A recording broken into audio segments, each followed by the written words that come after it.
Hello and welcome to Mighty Obstacle Studios' month in review for November 2025. It has been quite the month, as it usually is. I really gotta stop introducing a month with that phrase. But man, there's a lot to show off related to the game's combat, so let's get started. Scouter has seen numerous improvements to the enemies in the game. One big trait is that they are able to shield certain attacks from Scout. This is a total game changer, because now you have to be a little bit smarter when attacking these enemies. The shielding can vary from having small health bars to complete immunity to certain attacks. Of that, Scout also has unique attributes to certain attacks she does. For instance, air attacks are considered overheads, attacks on the ground are considered grounded, and any attack where she's either ducking or sliding are considered sweeps. Oh wow, it's like a fighting game, huh? Isn't that weird? I wonder where I got the inspiration for that from.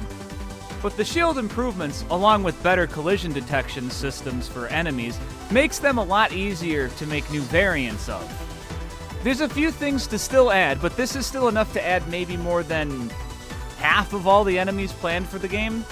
Just around that amount. Hey, speaking of adding enemies, one new enemy was made during this month, which would be High Five. High Five can block all of Scout's attacks from the air and the ground. So how are you going to hit him? Well, as you can plainly see by his excellent design with arrows pointing to his feet, he's a little weak to sweeps.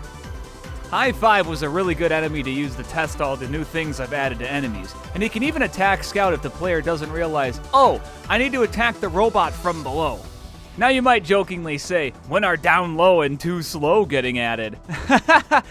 Very soon. You'll see more about them at some point. The other big deal with combat this month has been the Buster Blade.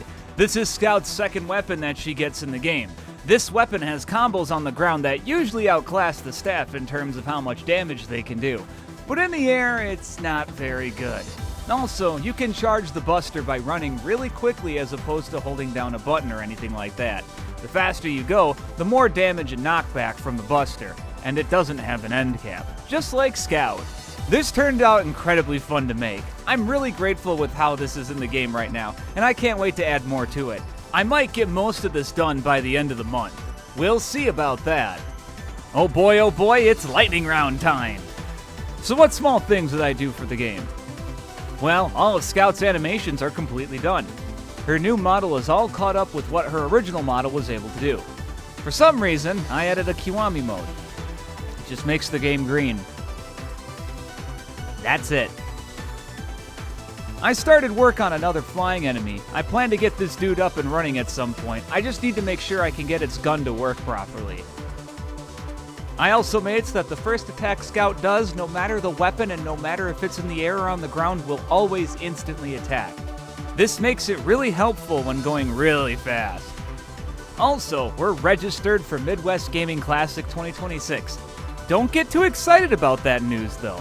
That doesn't mean we got accepted yet, but I will let you know if we do or not. So that's the end of this month in review. I usually make a recommendation and I have one for you. If you're looking for something fun, especially involving driving, I think it would be good if you checked out Initial D Stage 1. I was rewatching this with friends and a lot of them really enjoyed it, except one guy who kinda liked it.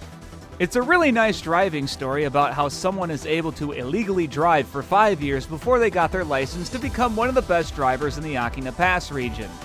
It stars a cast of very vocal characters all being strung along by a very stoic, but most likely just sleepy protagonist. Oh, also, it has a lot of Eurobeat, and I'm a big fan of Eurobeat. Thanks for tuning into this month in review. If you'd like to see more content like this, please consider subscribing. We make these every month and have many live streams along with other videos per month. We also have a Patreon where you can get access to our exclusive Discord server and access to alpha builds of the game. However, you are able to join as a free member as well. We also are available on other social media platforms such as X. And boy, do we post there a lot. A lot. So what's going to be next for Scouter? I think it's pretty obvious, the Buster Blade has only one combo done. It's going to need a lot more. There's also a few things I'm going to have to code with the Buster Blade too, as it has a couple of other unique properties that need to be added to other weapons. There are also some enemies that I plan to finish up too. I suppose once I get both of those things done, it's going to be time to add another weapon to the game. You thought it was just going to be 2? Well, it's only going to be 3. But they're going to be a really good set of 3. I hope everyone has a Merry Christmas, and I can't wait to see you all next month, because Scouter is going to have been in development for 2 years officially at that point. So I'm going to make sure that there's a lot to talk about. See you then!